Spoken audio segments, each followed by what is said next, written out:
We have already noticed that the frictional force is directly proportional to normal reaction. The frictional force is directly proportional to normal reaction. So, in the three cases, the relations can be written as Fs is proportional to n, Fk is proportional to n, and Fr is proportional to n. Fs represents maximum static frictional force, Fk represents kinetic frictional force, and Fr represents rolling frictional force. So, the frictional force directly proportional to n can be written in the three forms. Fs is proportional to n, Fk is proportional to n, and Fr is proportional to n.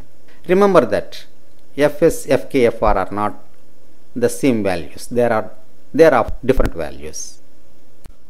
The three relations are Fs is proportional to n, Fk is proportional to n, and Fr is proportional to n.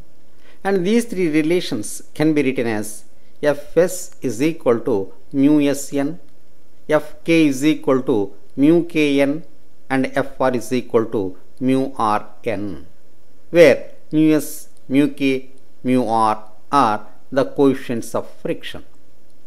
Mu S is coefficient of static friction, mu K is coefficient of kinetic friction, and mu R is coefficient of rolling friction. So, Fs is the ratio of limiting frictional force to normal reaction, Fs by n. Mu K is the ratio of kinetic frictional to normal reaction, Fk by n. And mu R is the ratio of rolling friction to normal reaction, Fr by n. Like this, we define three coefficients corresponding to the three kinds of frictional forces. The coefficient of frictions are mu S, mu K, mu R. Mu S is equal to Fs by n, mu K is equal to Fk by n, mu R is equal to Fr by n. We notice that mu S is greater than, mu K is greater than mu R. Mu S is greater than, mu K is greater than mu R. That means coefficient of static friction is greater than coefficient of kinetic friction. Coefficient of kinetic friction is greater than coefficient of rolling friction. So, mu S is coefficient of limiting friction. This is greater than mu K, which is coefficient of kinetic friction. It is greater than the coefficient of rolling friction. Angle of friction. Angle of friction. Suppose n is normal reaction and Fs is maximum static frictional force, Fs is maximum static frictional force, then the resultant of these two is termed as capital R. The resultant of Fs and n is taken as capital R. The angle made by capital R with n, indicated by phi, is angle of friction. Angle of friction is the angle between resultant reaction R and normal reaction n. Between normal reaction n and resultant reaction R, the angle is phi. This is angle of friction. The components of R along vertical and horizontal direction are R cos phi and R sin phi. R cos phi is vertical component and R sin phi is the horizontal component. So, n is equal to R cos phi and Fs is equal to R sin phi. N is equal to R cos phi, Fs is equal to R sin phi. Mu S is equal to Fs by n. Mu S is equal to Fs by n, that is equal to R sin phi divided by R cos phi. R sin phi divided by R cos phi. R gets cancelled. So, we will get mu S is equal to tan phi. So, if mu S is coefficient of static friction, then it is equal to tan phi, where phi is angle of friction.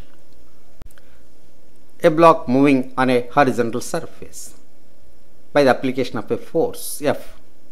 If capital F is the applied force and kinetic frictional force is Fk, then the resultant force in the forward direction from left to right is F minus Fk, capital F minus Fk. This resultant force, according to Newton's second law, gives the acceleration.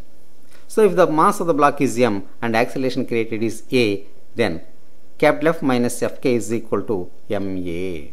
From this, a is equal to capital F minus Fk by m. Using this relation, we can calculate the acceleration created by the applied force when friction is present. Advantages of friction. We are able to walk because there is friction. If the floor is very smooth, it is slippery because the frictional force between the foot and the floor is very small. This cannot prevent slipping. Hence, on smooth floor we notice slipping. So, there should be a rough surface in order to walk easily. The nails are driven firmly in a wall because of friction. By applying pressure, high pressure, the nails are sent into the wall. When we try to pull it out from the wall, then we cannot pull the nail out of the wall because the frictional force between the wall and the nail is very large and it holds firmly the nail. So, friction is responsible for holding the nail in a wall. We cannot hold any object if there is no friction. Suppose if you are holding a pen, it won't drop down because of friction. The weight of the pen, it acts vertically downwards, and the frictional force between the fingers and the pen, it acts in the upward direction. This prevents the falling of the pen. Like this, any object which is held will be held by us without slipping or falling down because there is a friction between the surface of that body and the fingers. On roads, sliding is prevented due to friction. If the roads are very smooth, we cannot ride on vehicles like cycles, cars, etc. We cannot walk. So, roads must have some friction. If there is friction only, then only we can ride on a vehicle on a road. So, roads need friction. Otherwise, the vehicles will skid or that slide. Mechanical power can be transmitted because of friction. Let us take the belts and chains. If a belt is situated between two wheels, when one wheel is rotated, it rotates the second wheel. This is due to friction. Because of the friction between the wheels and the belt, it can transfer power from one wheel to the other wheel. Like this, power will be transmitted from one point to the other point with the help of friction. Disadvantages of friction. Disadvantages of friction. When we use certain devices like motors, due to friction, some power is wasted. Some power is wasted to overcome friction. So, the waste of the power appears in the form of heat energy. So, we notice the motors getting heated up when it is used for some time. This is due to the waste of power in the form of to overcome friction. Because of friction, wear and tear takes place. If we use ball bearings for a long time, wear and tear takes place. They become useless after using for a certain time. That is known as wear and tear. And then the waste appears as heat energy. The waste of energy appears as heat energy. Methods of reducing friction. Methods of reducing friction. Friction can be reduced by polishing the surfaces in contact. If one surface slides over the other surface, then we need smooth surfaces in order to reduce friction. Using lubricants, the friction will be further reduced. So, we place some oil in the sliding parts so as to reduce friction. Lubricants reduce friction. Ball bearings are used to reduce friction. Because rolling friction is very small compared to sliding friction. Rolling friction is very small compared to sliding friction. Hence, we use ball bearings in cycles. We use ball bearings in heavy machinery and cycles.